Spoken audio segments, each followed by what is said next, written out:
बिस्मिल्लाहिर्रहमानिर्रहीम। आज तक के मुअज़्ज़ज़ नाज़रीन अस्सलामु अलैकुम। अब किस नंबर 339 मुलाहिज़ा फरमाएं। वैदान अचानक उसका अंदाज नासिहाना हो गया। तुम्हें इस मुल्क के तूलो अर्ज़ में ऐसी हर किस्म की ज़्यादतियों की हज़ारों लाखों मिसालें मिलेंगी। किस किस का मदावा करोगे। मिनास बाकर की आवाज़ से दुख गहरा सदमा छलकता था।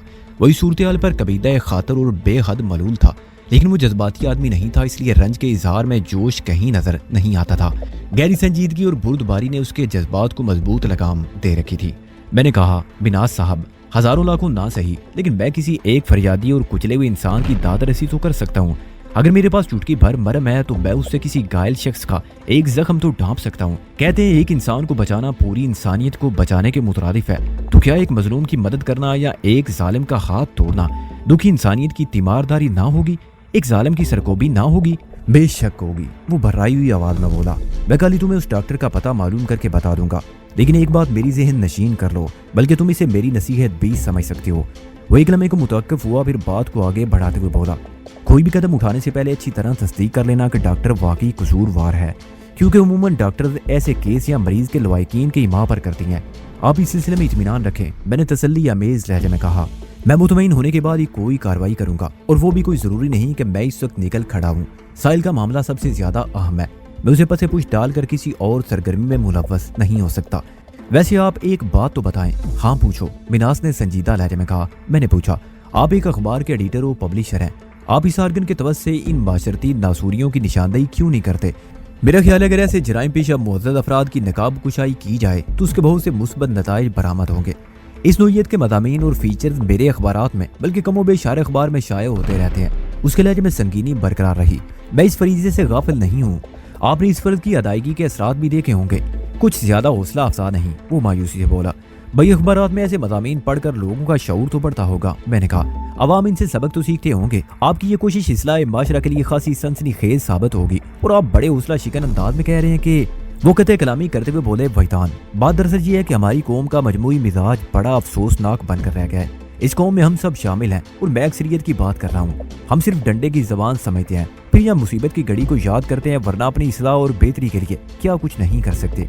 कौन सी तरकीब और तदबीर ऐसी है जो हमारे पास लिखी हुई मौजूद ना हो, मगर अमल करने से हमारी जान जाती है, वरना हमारे दरमियान तो एक ऐसा नुस्खा कीमिया मौजूद है जो मुकम्मल ज़ाब्ता हयात है। ये मुकद्दस किताब हर घर में पाई जाती है, लेकिन ऐसे घर कितने होंगे जहाँ ये बाकायदगी से खुलती भी होगी, और उन लोगों को शुमार करना ही आसान काम है जो इसकी फराम करदा तालीमात को समझते होंगे और फिर उसके मुताबिक अपनी जिंदगी को भी ढा लेते होंगे। मिनास बाकर एक तलख सच्चाई बयान कर रहा था जिसे इनकार मुमकिन नहीं था। कोई मुनाफिकी इस इनकार की जुरात कर सकता था? ये आसमानी किताब एक कामिल राय निजात है। अगर इसे सोच समझ कर पढ़ा जाए और फिर खुलूस से इस पर अमल भी किया जाए तो पूरी दुनिया में इस वक्त मुसलमानों पर बड़ा कड़ा वक्त है, और इन्हें नित नए तरीकों से जलीलो ख्वार किया जा रहा है, क्योंकि इन्होंने बासियत मजबूई फुरकान अमीद की पुकार पर तवज्जो देना छोड़ दिया। चंद बालिग आकिल और वसी नजर अफराद के अलावा, और ये चंद अफराद दर्जनों हों या सैकड़ों, अपना खून जलाने और अच्छे वक्त के इंतजार के सिवा कुछ नहीं कर सकते। खुश उम्मीदी से बड़ा और कोई सहारा नहीं होता। एक नाउमीद बेआसरा शख्स उस सारे की बदौलत अपनी मायूसी पर काबू पा सकता है। खुश उम्मीदी इंसान में जीने की उमंग और आगे बढ़ने का हौसला पैदा करती है। मिनास बाकर से गुफ्तगू का सिलसिला मुनक़ते हुआ तो मैं ज़रगुल की तरफ मुतवज्जो हो गया। वो इसी दौरान में खामोश बैठी बड़ी गहरी नजर से मुझे देखे जा रही थी। इस वक्त हम दोनों बेडरूम में थे। ज़रगुल का खौफ बड़ी हद तक ज़ायल हो चुका था और वो कदरे नॉर्मल नजर आती थी। तुम्हें क्या हो गया था? मैंने उसके चेहरे का जायजा लेते हुए पूछा। वो रसानी से बोली, अब तो मैं भी यही महसूस कर रही हूँ कि वो कोई ख्वाब था, बहुत ही डरावना ख्वाब। उसने एक झुरझुरी ली और बात जारी रखते हुए बोली, फैतान, हिकमतजार बड़ी बेदर्दी से मेरा गला दबा रहा था। मैं तुम्हें मुतवज्जो करने के लिए आवाज देना चाहती थी, तुम्हें चीख कर पुकारना चाहती थी, लेकिन उस कमबख्त ने इतनी सख्ती से मेरी गर्दन को दबोच रखा था कि बेबसी ने मेरी कुव्वत गोयाई को गोया सलब कर डाला था। अब ऐसा तो ना कहो ज़रगुल, मैंने उसका रहा सा खौफ दूर करने की गर्ज से कहा। मैं तुम्हारी वहशतनाक चीख सुनकर ही तो इधर लपका था, और तुम कह रही हो। उसे फौरन अंदाजा हो गया कि मैं उसे हल्की फुल्की छेड़छाड़ करने के मूड में हूँ। बात काटते हुए बोली, शायद तुम्हें मेरी बात का यकीन नहीं आया, इसलिए मजाक की सोच रही है। ज़रगुल एक तालीम याफ्ता पश्तून दोशीज़ा थी, और उसके अंदाज़े गुफ्तगू से झलकता था वो पढ़ी लिखी है। वो सही तलफ़्फ़ुज़ और लबो लहजे के साथ उर्दू बोलती थी, जो एक हैरत अंगेज बात थी। मैंने संजीदगी से कहा, ज़रगुल, मैं तुमसे किसी किस्म का मजाक नहीं कर रहा हूँ। वाकई में तुम्हारी चीख सुनकर बुखला गया था। लगता है अपने चाचा को तुमने कुछ ज्यादा ही ज़हन पर सवार कर लिया है। حکمت یار کوئی انسان نہیں بلکہ آسیب ہے، وہ گمبھیر آواز میں بولی۔ اس نے پچھلے دنوں جس شیطانی انداز میں میری زندگی کا تعاقب کیا ہے وہ یہ تعاقب ابھی ختم نہیں ہوا۔ اس کو دیکھتے ہوئے کہا جا سکتا ہے کہ حکمت یار جب تک میری جان نہیں لے لے گا اسے سکون نہیں آئے گا۔ بات کے اختتام پر اس نے ایک مرتبہ پھر جھری دی، کیا وہ پہلے بھی تمہارے خواب میں آتا رہتا ہے؟ اس کے خاموش ہونے پر میں نے کہا۔ وہ نفی میں گردن ہلاتے ہوئے بولی، نہیں وجدان، ایسا آج پہلی مرتبہ ہوا ہے۔ میں اپنے خیالوں میں ہمہ وقت اس سے خوفزدہ تو رہتی ہوں لیکن ایسا واقعہ پہلے کبھی پیش نہیں آیا اور میرا خیال ہے یہ کوئی اچھی علامت نہیں ہے۔ تمہارے خیال کی تائید کرنا ضروری سمجھتا ہوں، میں نے گہری سنجیدگی سے کہا۔ میں محسوس کر رہا ہوں حکمت یار کی دہشت تمہارے اعصاب کو بری طرح متاثر کر رہی ہے، وہ تمہارے شعور سے آگے بڑھ کر لا شعور پر بھی حاوی ہونے لگا ہے۔ تمہارا دن کو سکون تو برباد تھا ہی، اگر یہی صورتحال زیادہ عرصے تک برقرار رہی تو راتوں کی نیند بھی غارت ہو جائے گی۔ تم کبھی ہڑبڑا کر اور کبھی چلا کر اٹھو گی اور حکمت یار کے خوف سے تھر تھر کانپنے لگو گی۔ میں کل تمہاری کہانی ضرور سنوں گا اور ہر ممکن تمہاری مدد کرنے کی کوشش بھی کروں گا۔ ویسے ایک بات کا تم اطمینان رکھو، میں نے بات ادھوری چھوڑ کر اس کی آنکھوں میں جھانکا اور تشفیع امیز لہجے میں کہا، تمہارا چاچا حکمت یار یہ نہیں جانتا کہ تم لاہور سے کراچی منتقل ہو چکی ہو، لہذا فی الحال تمہاری جان کو کوئی خطرہ نہیں ہے۔ میں مانتی ہوں وجدان، وہ شکر گزاری کے احساسات کے ساتھ بولی، تم نے اب تک میری بھرپور مدد کی ہے اور آئندہ بھی اس سلسلے میں تم مجھے مایوس نہیں کرو گے۔ اتنا کہہ کر وہ خاموش ہو گئی۔ میں کوئی سوال کیے بغیر اس کی آنکھوں میں دیکھتا رہا۔ چند لمحات کے بعد اس نے دوبارہ بولنا شروع کیا، میری کہانی تو تم بعد میں سنتے رہو گے، ابھی فوری طور پر تم مجھے کوئی ایسا ٹوٹکا بتاؤ جس سے میں اپنے دماغ اور سوچ کو قابو میں رکھ سکوں۔ تم نے میرے پاؤں کی بوجھ نکالتے وقت کوئی جادو کیا تھا، مجھے یقین ہے اعصاب کو پرسکون رکھنے کے لیے بھی تم مجھے کوئی گر کی بات بتاؤ گے۔ وہ سرخ و سفید پشتون دوشیزہ اس وقت بہت ہی سادہ اور معصوم نظر آ رہی تھی۔ اس کی سادگی اور معصومیت میں شمع بھر ملاوٹ نہیں تھی۔ اس قسم کے خالص اور سچے تاثرات اسی وقت نمودار ہوتے ہیں جب انسان اپنے کسی قابل اعتماد اور خیر خواہ کے سامنے ہو، وہ سامنے والے سے ہمدردی، خلوص اور تعاون کی امید رکھتا ہو اور اسے یقین ہو کہ سامنے والا اس کی بات اور معاملات کو اپنی ذات تک محدود رکھے گا۔ اس بات میں تو کسی شک و شبہ کی گنجائش باقی نہیں تھی کہ زرگل مجھے پرخلوص اور قابل بھروسہ سمجھتی تھی۔ اگر ایسی بات نہ ہوتی تو وہ فاضلیہ کالونی والی کوٹھی سے میرے ساتھ نہ جاتی، گلبرگ 3 والی کوٹھی میں قیام سے انکار کر دیتی اور یوں ہوشیاری کا مظاہرہ کرتے ہوئے لاہور سے کراچی نہ پہنچ جاتی۔ زرگل کے یہ بھروسہ، اعتماد اور مدد کی توقع اپنی جگہ، لیکن اس کے کھلتے اور نکلتے ہوئے پر پرزے کسی وارننگ سے کم نہیں تھے، اور وہ بھی کوئی سنگین وارننگ۔ میں زرگل کے بارے میں نہیں جانتا تھا، بلکہ کچھ بھی نہیں جانتا تھا سوائے اس کے چاچا حکمت یار اور ان کی دشمنی کی اس داستان خیال سننے کے بعد ہی اس کے بارے میں کوئی فیصلہ یا لائے عمل طے کیا جا سکتا تھا۔ میں اس کی کتنی اور کیسے مدد کر سکتا ہوں اس سلسلے میں فی الحال کچھ نہیں کہا جا سکتا تھا۔ اپنی جانب سوالیہ نظر سے اسے دیکھتے پا کر میں نے شرارت امیز لہجے میں کہا، زرگل تمہارے یقین بجا، میں اس سلسلے میں ٹپ دے سکتا ہوں، لیکن مصیبت یہ ہے کہ جسے بھی کوئی گرو کی بات بتاؤ وہ گرو سمجھنے لگتا ہے، اور مجھے گرو بننے کا شوق ہے اور نہ ہی چیلے چیلیاں پالنے کی فرصت۔ میں ایسا نہیں سمجھوں گی، وہ خفیف سا مسکرا کر بولی۔ ویسے بھی گرو تو بہت ہی عمر رسیدہ اور کمر خمیدہ شخص کو کہا جاتا ہے، جبکہ تم تو ماشاءاللہ ابھی بھرپور جوان ہو۔ آخری الفاظ ادا کرتے اس کی تیز نگاہ سرتاپا میرے وجود میں بہت گہرائی تک رسائی حاصل کرنے کی کوشش کرنے لگی۔ مجھے کچھ بے چینی سی محسوس ہوئی۔ میں نے پہلو بدلتے ہوئے جلدی سے کہا، زرگل گرو یا چیلے کا عمر سے کوئی تعلق نہیں ہوتا، میں نے ایسے گرو بھی دیکھے ہیں جن کے چیلے عمر میں ان سے 2 گنا اور 3 گنا تھے۔ میں نے محض اس کی توجہ بٹانے کے لیے بات برائے بات وہ ڈائلاگ بولا تھا۔ وہ گہری دلچسپی سے میرے چہرے کا جائزہ لیتے ہوئے بولی، وجدان تم نے بہت کچھ دیکھ رکھا ہے، پچھلے چند دنوں کے تجربے کے بعد میں اس نتیجے پر پہنچی ہوں۔ اللہ نے یہ 2 آنکھیں دیکھنے کے لیے تو دی ہیں۔ میں نے انگلی کی مدد سے پہلے اپنی اور پھر اس کی آنکھوں کی طرف اشارہ کیا۔ اگر انسان ان کا بھرپور استعمال کرے تو دنیا میں نظاروں کی کمی نہیں ہے۔ تم بالکل ٹھیک کہہ رہے ہو، وہ بدسور تکتے ہوئے بولی۔ یہ الگ بات ہے کہ ان مناظر میں بعض خوشگوار اور بعض بہت ہی تلخ اور تکلیف دہ ہوتے ہیں۔ میں نے اس بات میں جواب دیا، یہ تو ہے، زندگی اسی کا نام ہے، یہ شر اور خیر کے مختلف عناصر سے ترتیب پائی جاتی ہے۔ ترش اور شیریں ملاپ ہی کسی شے کا وجود قائم رکھتا ہے، جیسے برقی روح کی ترسیل کو برقرار رکھنے کے لیے مثبت اور منفی پول کی ضرورت پڑتی ہے۔ بالکل اسی طرح انسانی زندگی بھی خوشگوار اور ناخوشگوار یادوں کا سرمایہ ہے، اور یہ خوشگوار اور ناخوشگوار یادیں تلخ اور شریں مناظر کی روحین منت ہوتی ہیں۔ زرگل نے پرسوچ انداز میں کہا، انسان کی آنکھیں اگر متعدد خون چکا نظاروں کے بعد صرف ایک دل کشکن منظر کو دیکھ لیں تو ماضی گزرے ہوئے وقت کی ساری کلفت اور قدورت دور ہو جاتی ہے۔ تم بالکل ٹھیک کہہ رہی ہو، میں نے تائیدی انداز میں کہا۔ تصویر کا دوسرا رخ بھی کچھ ایسا ہی ہے۔ لگاتار اور مسلسل خوشیوں کے بعد اگر انسان اچانک کسی گہرے صدمے سے 2-4 ہو جائے تو اگلی پچھلی ساری مسرتیں خاک میں مل جاتی ہیں، اور متاثرہ شخص کو سنبھلنے میں مہینوں بلکہ بعض اوقات کئی سال بھی لگ جاتے ہیں۔ ایسا کیوں ہوتا ہے؟ اس نے عجیب سے لہجے میں پوچھا۔ اس لیے کہ غم اور خوشی انسانی زندگی کا لازمی جز ہے۔ کیا ہم غم سے ہمیشہ کے لیے نجات حاصل نہیں کر سکتے؟ اس کے لیے زندگی کو خیر بات کہنا پڑے گا، پھر کیا فائدہ؟ وہ ہاتھ لہرا کر بولی، جب زندگی ہی نہ رہی تو پھر غم اور خوشی کی کیا اہمیت؟ اسی لیے تو میں کہہ رہا ہوں کہ زندگی غم اور خوشی کا مرکب ہے، میں نے ٹھہرے ہوئے لہجے میں کہا۔ کہیں کم کہیں زیادہ، کہیں رنگین کہیں سنگین، تم یقین جانو، وہ ٹھوس لہجے میں بولی۔ میں نے ایسے بھی لوگ دیکھے ہیں جنہیں دنیا میں کوئی غم و فکر نہیں، وہ ہر وقت خوش اور خوشحال دکھائی دیتے ہیں۔ میں نے اس بات میں سر ہلایا اور کہا، ایسے افراد کو موٹی کھال والا کہا جاتا ہے، بے حس اور شفاق لوگ۔ وہ خوش اور خوشحال اس لیے نظر آتے ہیں کہ یہ دونوں نعمتیں انہوں نے دوسروں سے چھینی ہوتی ہیں، ورنہ انسان کتنا بھی با اختیار، با اقتدار اور صاحب ثروت کیوں نہ ہو، یہ ممکن نہیں کہ اسے کوئی غم نہ ہو۔ اصول تو یہ ہے کہ انسان زندگی کے مختلف شعبوں میں جس قدر پھیلا ہوا ہے، اس کی پریشانی، فکر اور مسائل اسی قدر وسیع ہوتے ہیں۔ میں نے تھوڑا توقف کیا، پھر اس وضاحت کو مکمل کرتے ہوئے کہا، ہاں کچھ لوگ ایسے بھی ہوتے ہیں جو اپنی پریشانیوں اور غموں کا ڈنڈورا نہیں پیٹتے اور ہر حال میں مطمئن دکھانے کی کوشش کرتے ہیں۔ یہ بہت باکمال، اعلیٰ ظرف اور قابل ستائش لوگ ہیں، ان کی ایک خاص پہچان ہے، یہ ہر حال میں آپ کو خوش تو نظر آئیں گے مگر کسی بھی حال میں آپ انہیں خوشحال نہیں دیکھیں گے۔ تم سمجھ رہی ہو نا خوشی سے میری کیا مراد ہے؟ اس نے اس بات میں سر ہلا دیا اور ایک گہری سانس لیتے ہوئے بولی، وحیدان تم مجھے کوئی گر بتانے والے تھے؟ ہاں گر، میں نے مخصوص انداز میں گردن کو جنبش دی اور کہا، میں تمہیں ایک نہایت ہی مختصر اور آسان سی مشق بتاتا ہوں، زیادہ سے زیادہ 5 منٹ میں اسے مکمل کیا جا سکتا ہے اور اس کے نتیجے میں ذہنی دباؤ سے نجات حاصل کی جا سکتی ہے۔ اگر اس ننھی منی مشق کو کچھ عرصے تک باقاعدگی سے جاری رکھا جائے تو نہ صرف شکستہ اعصاب کی برہم پٹی ہو جاتی ہے بلکہ یہ قابو میں بھی آ جاتے ہیں۔ میں اس مفید مشق کو اپنی زندگی کا حصہ بنا لوں گی، وہ جوش بھرے لہجے میں بولی۔ پھر اس سے قبل کہ میں زرگل کو مذکورہ مشق کے بارے میں کچھ بتاتا، ٹیلی فون کی گھنٹی بج اٹھی۔ دوسری گھنٹی پر میں نے فون ریسیو کر لیا، دوسری طرف شہزاد تھا۔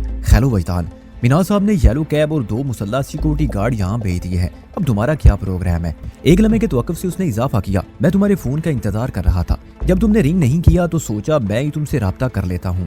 تم نے اچھا کیا، میں نے سراہنے والے انداز میں کہا، پروگرام وہی ہے، صبح سے پہلے فواد پر ہاتھ ڈالنا ہے، اس بھروسے پر نہیں بیٹھا جا سکتا کہ فرصت ملے گی تو اسے بھی دیکھ لیں گے۔ میرا سابق تجربہ یہی ہے کہ مجھے کبھی فرصت نہیں ملے گی، تم یلو کیب میں میری طرف آ جاؤ، یہاں بیٹھ کر پروگرام کو فائنل کرتے ہیں۔ اوکے میں نکل رہا ہوں، وہ الرٹ ہو کر بولا۔ میں نے کہا، شہزاد اس وقت ملبوسات کی کوئی دکان کھلی ہوگی؟ اس وقت؟ اس نے الجھن زدہ انداز میں دہرایا، رات کا 1 بج رہا ہے، مجھے نہیں امید ایسی کوئی دکان کھلی ہوگی، گارمنٹس اور بوتیک والے زیادہ سے زیادہ 11 بجے تک اپنا کاروبار سمیٹ لیتے ہیں۔ ویسے مسئلہ کیا ہے؟ بات کے اختتام پر اس نے پوچھا۔ مجھے ایک لیڈی سوٹ چاہیے، میں نے زرگل کی جانب دیکھتے ہوئے کہا، اگر شلوار قمیض مل جائے تو زیادہ اچھا ہے۔ زرگل نے ابھی تک نائلہ کا وہی گلابی لباس پہن رکھا تھا، مجھے اتنی فرصت نہیں ملی تھی کہ میں اسے لباس تبدیل کرنے کے لیے کہتا اور آج خود اس نے نائلہ کے وارڈ روم میں جھانکنے کی کوشش نہیں کی تھی۔ شہزاد نے میرا مقصد سمجھ لیا، بولا، آپ کو زرگل کے لیے لباس چاہیے نا؟ ہاں اسی کے لیے۔ میں نے جلدی سے کہا، تم نے اسے دیکھا ہے؟ اس نے آپ کا ایک لباس فوراً مہیا کر دو تو اچھا رہے گا، کل میں یہیں طارق روڈ سے اس کی مرضی کی شاپنگ کروا دوں گا۔ شہزاد نے پوچھا، لباس نیا ہونے کی شرط ہے یا دھلا ہوا استعمال شدہ بھی چلے گا؟ صاف ستھرا استعمال شدہ بھی توڑے گا، میں نے حتمی لہجے میں کہا۔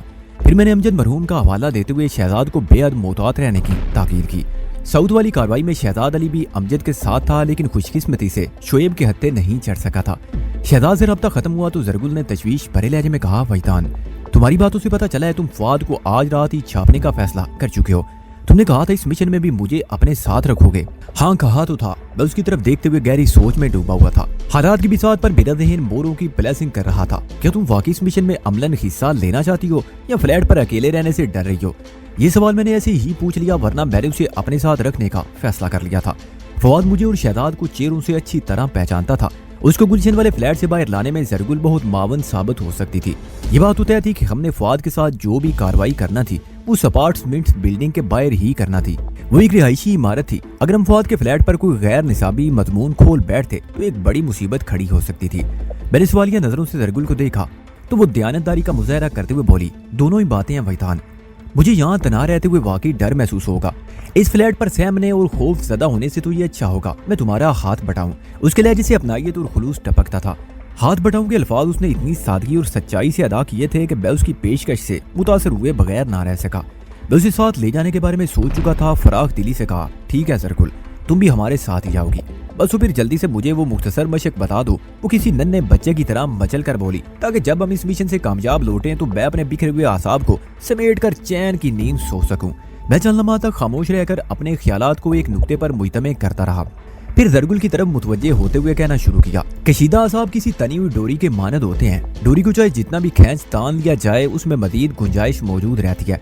इसकी फितरत में लचक होती है जो इसे टूटने से बचाए रखती है, लेकिन एक वक्त ऐसा आता है जब इसकी फितरी लचक का इख्तिताम हो जाता है। वो डोरी के बल खुलने पर मजबूर हो जाते हैं। वो खुलने से पहले टूटते हैं फिर बिखरते हैं। इन बलों की नाजुक रेशे शिकस्त और रेख्त का शिकार होकर अपनी सालमियत को खो बैठते हैं। डोरी का वजूद इन्हीं रेशों की सेहत पर मुनहसर होता है। जब वो अपनी सूरत शक्ल बरकरार नहीं रख सकते तो डोरी का वजूद कब तक कायम रह सकता है। इंसान के आसाब की ताकत ज़ूफ का दारोमदार भी लचक पर है। जिस शख्स के आसाब में जितनी ज्यादा लचक मौजूद होती है वो उतनी ज्यादा बर्दाश्त का मालिक होता है। तने हुए आसाब अपनी लचक को खो देते हैं जिसके नतीजे में इंसान ढह जाता है। इसलिए इंसान को चाहिए कि वो अपने आसाब में लचक पैदा कर दे ताकि उसकी ज़हनी जिस्मानी सेहत बहाल रह सके। तफक्कुरात और परेशानियां इस लचक के दुश्मन है। आपकी सेहत के ये दोनों दुश्मन अगर खत्म नहीं हो सकते तो ना हो, इन्हें अपना काम करने दीजिए और आप अपना काम जारी रखें। आसाबी लचक को बढ़ाने का काम अपनी बर्दाश्त, तहम्मुल और सब्र को आजमाने का काम है। वो मतन गोश यक तक मुझे देखते जा रही थी। मैंने अपना बयान जारी रखते हुए कहा, यह मशक आसाब में लचक पैदा करके तुम्हें ज़हनी सुकून फराहम करेगी। किसी भी आरामदेह जगह पर बैठ जाओ, लेट जाओ या खड़ी हो जाओ। आरामदेह जगह से मेरी मुराद एक ऐसी जगह है जहाँ ताज़ा हवा का गुजर हो और किसी किस्म की कोई मुदाखलत ना हो, ताकि तुम पूरी तवज्जो से ये मशक कर सको। बैठकर, लेटकर या खड़ी होकर जैसे भी तुम्हें सहूलत हो अपनी आंखें बंद कर लो। उसके बाद 3-4 गहरी और हमवार सांसें लो ताकि फेफड़े ताज़ा हवा से मुअत्तर और जहन मुनव्वर हो सके। इस मुख्तसर सी तैयारी के बाद अपने जहन में किसी कलफदार कपड़े का तस्वुर करो। ये नाराज और गुसीला कपड़ा तुम्हारे आसाब है। तुमने इसमें लचक और नरमी पैदा करना है और तुम यकीनन ऐसा करके दिखाओगी। एक गहरी सांस खींचो, धीरे धीरे नाक के रास्ते ताज़ा हवा को अपने फेफड़ों में भरने दो। जब सांस की आमद मुकम्मल हो जाए तो फिर मुंह के रास्ते सीटी बजाने वाले अंदाज में होंठों को सुकेड़ कर इस सांस को आहिस्ता आहिस्ता खारिज करो। तसव्वुर ये कायम करो कि तुम इस अकड़े हुए कपड़े पर फूंक मार रही हो। तुम्हारी फूंक में बड़ी ताजगी और फरत है, बड़ी नरमी और लोच है। इस फूंक की ठंडक और मुलायमत कपड़े पर असरअंदाज हो रही है। इसकी अकड़ फूंक निकल रही है जिसकी जगह नरमी और गुदाज पैदा हो रहा है। वो गलफदार कपड़ा रफ्ता रफ्ता रेशम में बदल रहा है। उसके अंदर इतनी लचक और लूज पैदा हो चुका है कि ये जमाने भर की तलखियों, सख्तियों और करख्तगी को अपने दामन में समो सकता है। इन मनफी अनासर की हस्तियों को नीस्तो नाबूद करके राहत और आराम की फजा तख्लीक कर रहा है। याद रखो, नरमी से ज्यादा कोई शय सख्त नहीं हो सकती। खतरनाक से खतरनाक तलवार का वार रोकने के लिए ढाल बनाई जा सकती है। अपने जिस्म को फायरिंग से महफूज रखने के लिए बुलेट प्रूफ हेलमेट और जैकेट तैयार की जा सकती हैं, लेकिन नरमी का वार रोकने के लिए आज तक कोई ढाल, कोई रोक ईजाद नहीं हो सकी, क्योंकि ये जिस्म पर नहीं दिल पर वार करती है, जहन को मस्खर करती है। इंसान के दिलो दिमाग को तस्खीर करना ही असल हुक्मरानी है।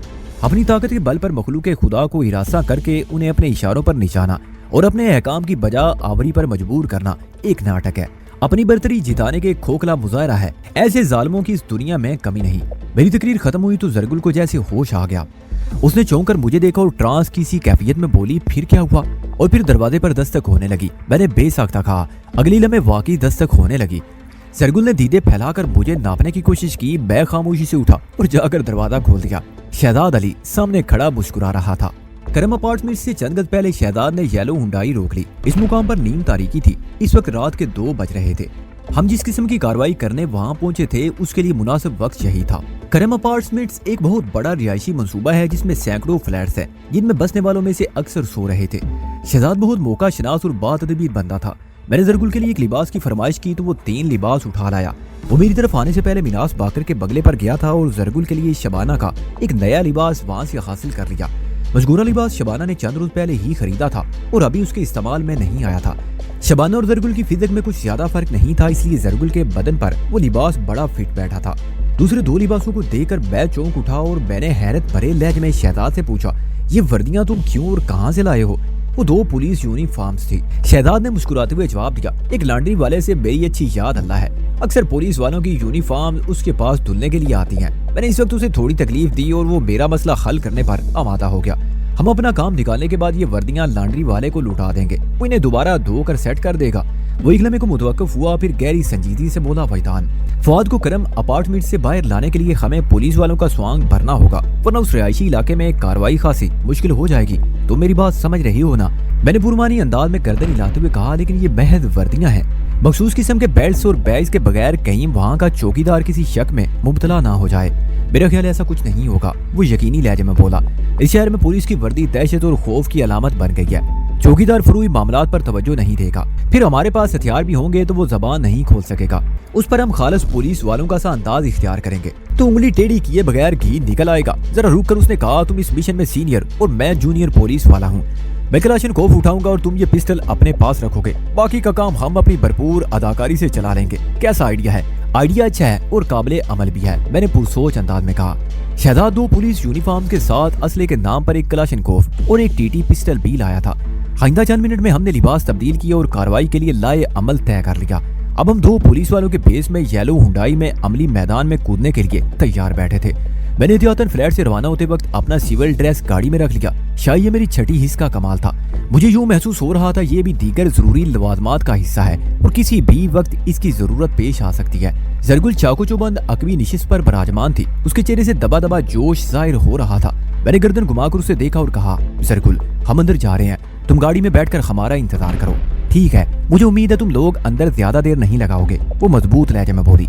शहजाद ने जरगुल से पूछा, तुम्हें डर तो नहीं लगेगा? जरगुल ने नफी में गर्दन हिलाने पर इत्तफाक किया। हम दोनों गाड़ी से बाहर आ गए। मैंने जरगुल से कहा, तुम आगे पैसेंजर सीट पर आ जाओ ताकि वापसी के सफर को आसान बनाया जा सके। उसे मेरे हुक्म की तामील की। मैं मुतमईन होने के बाद शहजाद के साथ करम अपार्टमेंट्स की जानिब कदम उठाने लगा। मैंने पहले ये सोचा कि फवाद से बाहर लाने के लिए जरगुल का सहारा लूंगा। एक मर्तबा वो इहाते से निकल आता तो फिर हम उसके साथ हर सलूक के लिए तैयार थे, मगर शहजाद के आइडिया में ज्यादा जान थी, लिहाजा उसे आजमाने का फैसला किया गया। पुलिस वालों के रूप में हम फ्लैट के अंदर और बाहर फवाद के साथ हर किस्म का सलूक कर सकते थे। किसी भी शख्स को हमारे रवैये पर हैरत या एतराज ना होता। पुलिस के बारे में माशरे की अमूमी सोच इस वक्त मेरे लिए खासी आसानियां फराहम करने का वसीला बन गई थी। अवाम आए दिन पुलिस वालों के ऐसे कारनामे देखते रहते हैं। चौकीदार में देखते ही अलर्ट हो गया। वो 40 साल का एक सेहतमंद शख्स था जिसके पास हथियार नाम की कोई शय नजर नहीं आ रही थी। लिबास के अंदर कुछ छुपा रखा हो तो अलग बात है। उसके कुछ बोलने से पहले ही मैंने तहमकाना अंदाज में सवाल दाग दिया, 13D में कौन रहता है? मैंने उखड़े हुए लहजे ने उसे बावर करवा दिया कि कोई संगीन गड़बड़ है। उसने कहा, सर इस फ्लैट में एक जोड़ा रहता है, दोनों मियाँ बीवी चंद दिन पहले ही आए हैं। जहांगीर की बीवी बेचारी गूंगी है। चौकीदार की फराहम करदा इतलात चौंका देने वाली थी। हमारी मालूमात के मुताबिक इस फ्लैट में सिर्फ फवाद को होना चाहिए था। शहजाद ने सवालिया नजरों से मुझे देखा। मैं खुद भी उलझ गया। हमारी लम्हाती खामोशी से फायदा उठाकर चौकीदार ने पूछा, सर खैरियत तो है ना? मैंने उसकी बात मुकम्मल होने से पहले ही कह दिया, खैरियत बिल्कुल नहीं है। फिर मैंने उसे चेक कर दिया। तुमने जिस शख्स का नाम जहांगीर बताया है उसका हुलिया ये है ना? उसके बाद मैंने फवाद का तफसीली हुलिया और कद काट उसके सामने बयान किया। वो जल्दी से इस बात में गर्दन हिलाते हुए बोला, बिल्कुल बिल्कुल, मैं उसी जहांगीर की बात कर रहा हूँ। मुझे बस इतना ही मौका दरकार था। मैं चौकीदार के ज़हन पर सवार हो गया। तुम जिसे जहांगीर समझ रहे हो उसका नाम फवाद है और वो एक खतरनाक दहशत गर्द है। हम काफी दिनों से उसके ताकुब में थे। आज रात ही उसका सुराग मिला है और वो 10 और 11 बजे के दरमियान यहाँ आया है। सर जहांगीर के साथ उसकी गूंगी बीवी सब बकवास है, एक ड्रामा है। मैंने चौकीदार की बात मुकम्मल नहीं होने दी।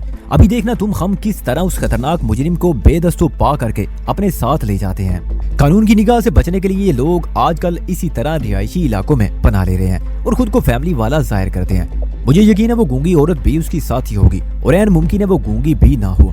चौकीदार फिक्रमंदी और सनसनी अमेज तासरात के साथ देखने लगा। शहजाद ने कहा, सर जल्दी करें, अगर फवाद को पुलिस की भनक भी पड़ गई तो वो फरार हो जाएगा। कई माह की कोशिश के बाद उसकी गिरफ्तारी के आसार पैदा हुए हैं। मैंने चौकीदार का कंधा थपथपाते हुए कहा, तुम शक्ल से खासे फर्ज शनाज और अलर्ट नजर आते हो। नाम क्या है तुम्हारा? दाऊद। उसने जल्दी से जवाब दिया, तुम इधर गेट पर ही रहना दाऊद। मैंने तहमकाना अंदाज में कहा, हम ऊपर जा रहे हैं। अगर फवाद किसी तरह हमें जुल्द देने में कामयाब हो जाए और फरार होने की कोशिश करे तो तुम उसे कोई मौका ना देना, बल्कि तुम ये छोटा गेट भी बंद कर दो। मैंने मेन गेट के अंदर वाक़े छोटे गेट की जानिब इशारा किया। उसे रोकने के लिए तुम हर सख्ती कर सकती हो। ये सारी मुकालमाबाजी मैं ड्रामे में हकीकत का रंग भरने की खातिर कर रहा था। मुझे अपनी इस कोशिश में हद दर्जा कामयाबी हासिल हुई। चौकीदार इस तरह मेरे अहकाम की तामील करने लगा जैसे उसने मेरी बातों को बनोबन दुरुस्त मान लिया हो। दहशतगर्द का हुलिया खासा मौसर साबित हो रहा था। मैंने शहजाद को आंखों में इशारा किया और हम तेज कदमों से चलते हुए 13D की तरफ बढ़ने लगे।